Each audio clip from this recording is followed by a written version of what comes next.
How's it going, everyone? Today, it's my pleasure to bring you a detailed, in-depth look at the 2004 Chrysler Crossfire. And this is going to be a detailed, in-depth review of the Crossfire. We'll start it up, show the engine, get an exhaust clip and go over the performance data, as well as show you a bunch of the unique aspects of the interior as well as exterior.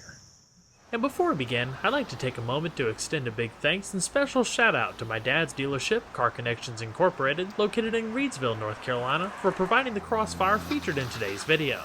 It's also the official location of Sopgallon 4 LLC. To check out a little bit more of his inventory, check out carconnectionsnc.com. And so, without further ado, let's go ahead and start her up. Let her run. The exterior color is known as graphite metallic, with a very unique dark slate gray and canyon leather interior.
The Crossfire features our circulating ball power assist steering and a unique 4-spoke leather-wrapped steering wheel with some nice thickness to it, as well as some metallic silver inlays coming across each spoke.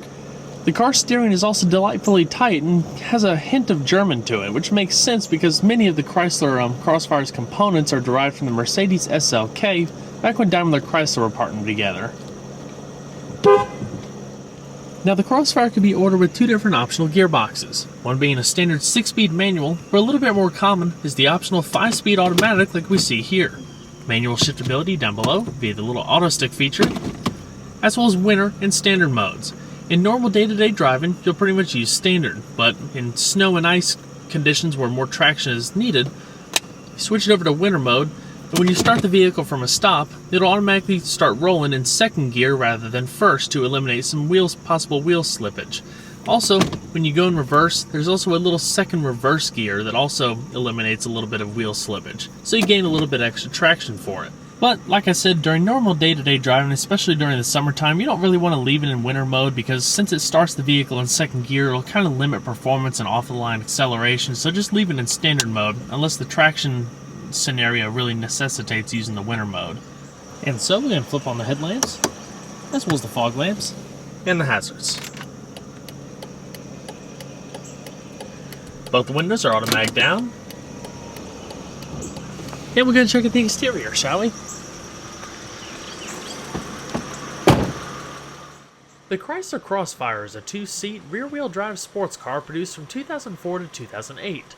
And available as both a coupe and roadster, not to mention respective supercharged SRT models. Beginning around $35,000, it represented the first car produced from the collaborative efforts between Chrysler and Mercedes after the formation of Daimler Chrysler back in 1998. Crossfire would be the brand's newest flagship, built in Germany and styled in America, pitting it as a direct competitor to other import sports cars from Japan and Europe such as Nissan's 350Z and Audi's TT. Based on the R170 generation Mercedes SLK 320 Roadster, the Crossfire was more of a readaptation of last year's SLK, as the all-new R171 generation was soon to hit showrooms. The major components shared include the engine, transmission, chassis, and suspension components, of which Chrysler claimed only amounted to about 39% of the total vehicle. The rest was custom designed and tuned to not only be stiffer than the SLK, but have its own unique flavor than just simply being a rebody. Crossfire gets its name from the unique body lines that visually cross over into a negative formation across each door and form an X when looking at it from the side. The boat tail styling may be a bit polarizing for the traditional American car buyer and may not be to everyone's taste, but for those who can appreciate it will notice the classic proportions and Art Deco themes found throughout. These themes are most noticeably echoed in the 6 speed lines that flow up the hood, as well as the center spine that begins at the nose, follows the roof, and comes down across the rear of the vehicle. The spine is also mirrored throughout the interior across the dash and the headliner for uniformity. Aside from its fixed roof, the Crossfire's profile dramatically differs from the SLK thanks to its large, staggered wheels, significantly larger than the largest 17 inches found in the Mercedes. While later offered as a roadster, the fixed-roof Crossfire already had an improved structural stiffness over the SLK with its folding metal roof, but the suspension was further tuned, damping was firmed up, and it received larger anti-roll bars to help limit body roll while still preserving a smooth ride. Aside from the Chrysler-specific tuning and modifications for the wheels, the suspension design is largely from the SLK and a few bits from the previous generation E-Class and C-Class. Body rigidity was claimed at a very impressive 51 Hz and was actually said to be stiffer than the Porsche 911 at the time. Other signature bits for the Crossfire include a tuned center-mounted exhaust for a more pronounced raspy sound, as well as an automatically deploying rear wing to help increase downforce at higher speeds. It automatically deploys at 57 miles an hour and returns back below 39 miles an hour. The SRT6 version was introduced in 2005 and was also offered in both fixed roof and roadster counterparts. In addition to some different features, it significantly differed in performance. While you could only get a 6-speed manual in the base Crossfire, the SRT featured the AMG-built supercharged 3.2-liter V6 that gave the Crossfire an extra 115 horsepower. In addition, it received unique body cladding, bigger brakes, stiffer dampers, special wheels, a fixed rear spoiler, and Alcantara seating surfaces. While the base Crossfire was around 11 grand cheaper than the base SLK, the SRT launched it back up to around 45 grand. In its standard form, it offered typical Mercedes performance with a proven drivetrain. With a well-equipped features list, unique styling, and a wide profile, it makes for a great bargain when finding one in good shape. The Crossfire came standard with staggered silver-painted cast aluminum wheels measuring 18 by 7.5 inches in front and larger 19 by 9 inches in the rear, wrapped in higher-performing summer tires, 225/40s in front and 255/35s in the rear. In testing, it was shown to hold up to 0.91 G in lateral cornering forces on the skid pad. Stopping power is provided by 11.8 by 1.1 inch ventilated disc brakes in front and 10.9 by 0.4 inch solid discs in the rear, bringing the vehicle to a stop from 60 miles an hour in an average of 116 feet. As far as the suspension, it's fully independent and features double wishbones up front, as well as a 5-link rear setup with coil springs and stabilizer bars.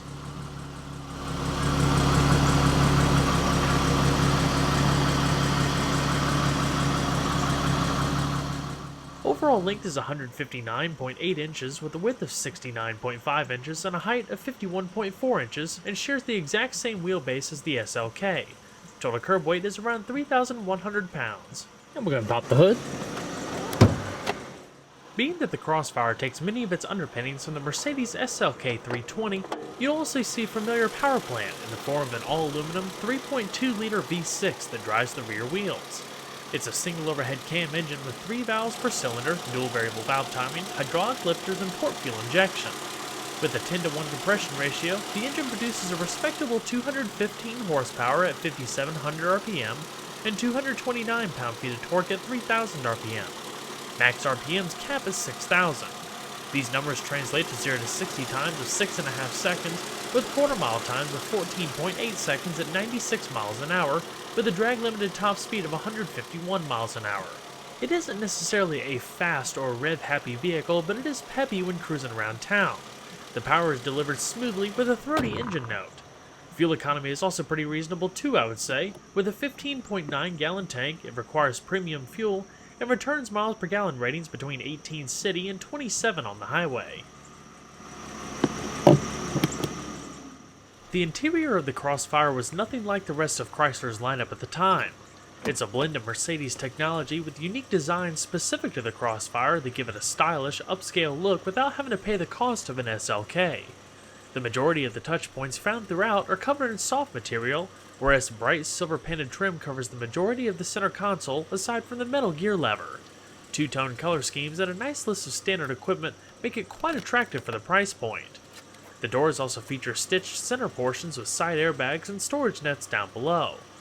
When designing the car, engineers had to work within the confines of the SLK's front and rear bulkheads, which unfortunately limit legroom to those over 6 feet.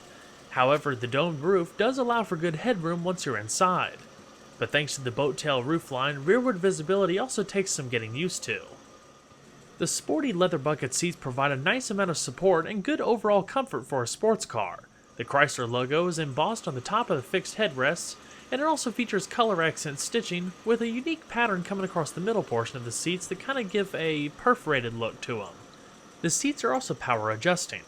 Across the threshold, unique aluminum door sill entry guards as well as aluminum sport pedals. The steering wheel is manual telescoping only, and only the upper portion of the dash features the soft touch material. It's all finished off with a gray headliner that mimics the spine that you would see on the exterior bodywork. So let's go and see how she sounds.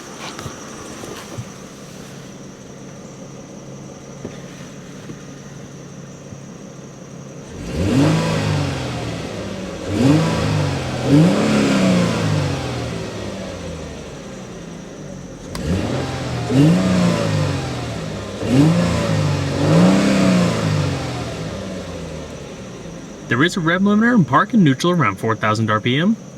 Nice smooth power plant and a unique exhaust note.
So we're going to shut her up.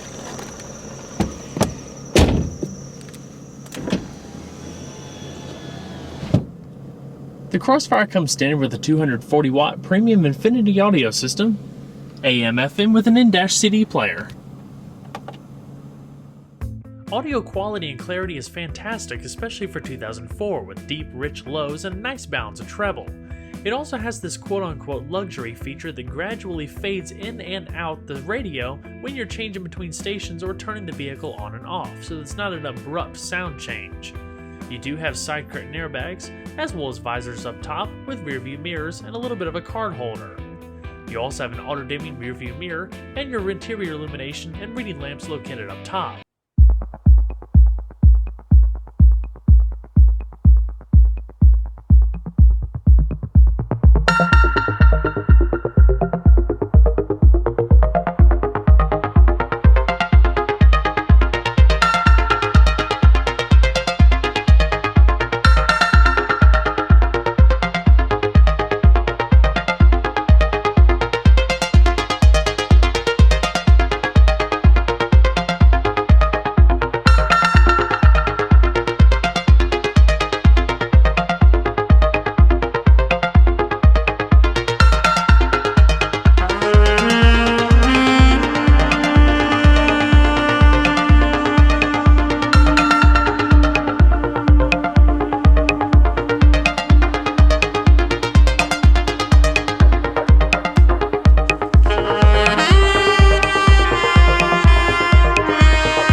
Check out behind the seat real quick. All you have to do, Just pull both buttons simultaneously and slide it forward. and there's not much back there, just a speaker and a little storage net. Open up the hatch of the Crossfire and you'll find around 7.6 cubic feet of overall cargo space. Not a lot, but definitely enough for a few suitcases for a little bit of a weekend getaway. It does also feature some illumination off to the left for loading stuff up at night, and being that it is a hatch, it does have good height for some taller items.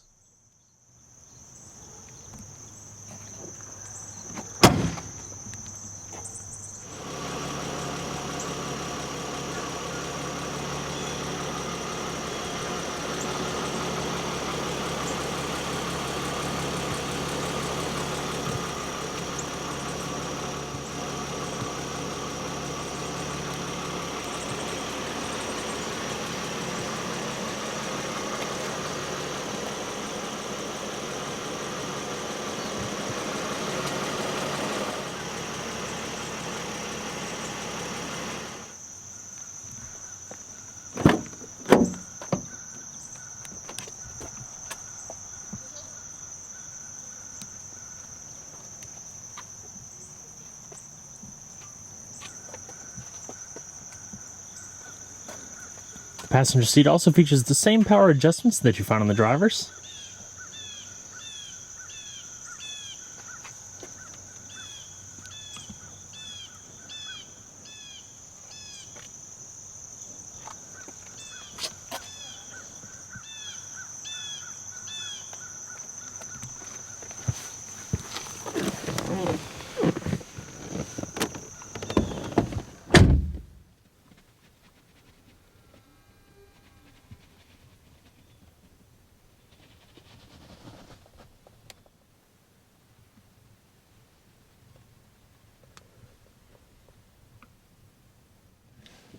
Lockable glove box. Line didn't fill. When the car's on, little light comes on. The Crossfire was definitely a unique addition to the Chrysler fleet. Its parts sharing helped keep costs down, while giving it a price and features list to help keep it competitive with comparing brands. While short-lived, they're quirky cars that not only handle well, but are comfortable and pleasant to drive for those who fit. A great option for those looking for something just a little bit different. Well everyone, I hope you enjoyed this detailed look at the 2004 Chrysler Crossfire. Be sure to stay tuned next time, there's a lot more where that came from. Take care everybody.